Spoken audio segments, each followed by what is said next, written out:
Well, John, the big takeaway is that banks do love all this volatility. Record stock trading revenue for JPMorgan and Morgan Stanley. So JPMorgan seeing a 48% increase in that revenue to more than 3.8 billion. Lisa mentioned that there is evidence that they're preparing for an economic downturn. That's very evident in what they're doing for the money that they set aside for sour loans. That's up to 973 million, way more than the predicted 290 million that analysts saw. And that is definitely one of these signs. They're shoring up their coffers and they're trying to prepare for what's to come, which is potentially considerable turbulence, according to CEO Jamie Dimon. Now, this record volatility, this wasn't accounting for the most recent week, right? Because the quarter ended a couple weeks ago. So it's interesting that even before this week, they're still profiting. So they're going to see more trading profit in the next quarter. They're going to see more of it, basically. Yeah, I think so. So there's going to be a lot for investors to like heading into the second quarter. I mean, that shares though are kind of flip-flopping. They're up just over 2% at the moment. We did see some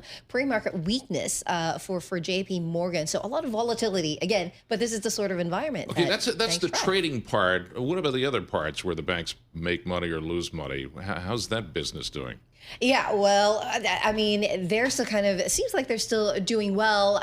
Looking at Morgan Stanley, for instance, they're also hitting a record trading revenue, right? So they saw 4.13 billion. But the reaction to that seems a bit more lukewarm. I think we're seeing for Morgan Stanley, though, higher expenses for their part. That's at 12.1 billion for non-interest expenses because of the fact that they laid off about 2,000 employees in March, and that added to their severance costs of $144 million. Okay, so in terms of cost controls, who's doing what? That's a big theme too?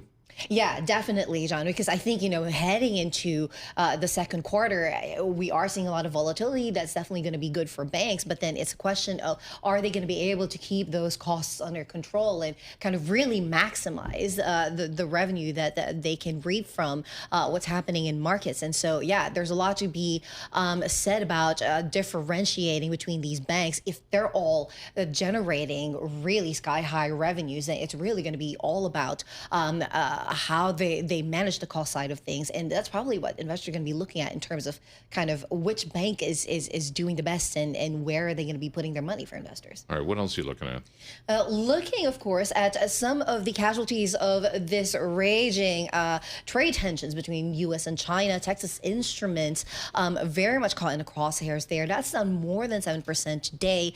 And that comes after we heard from a Chinese semiconductor body, which said that the government will put tariffs on chips based on where they're manufactured rather than where they're shipped from. And so what that does is it does clarify the kind of costs that Texas Instruments, companies like Intel will incur if these trade, tariffs will push through between U.S. and China.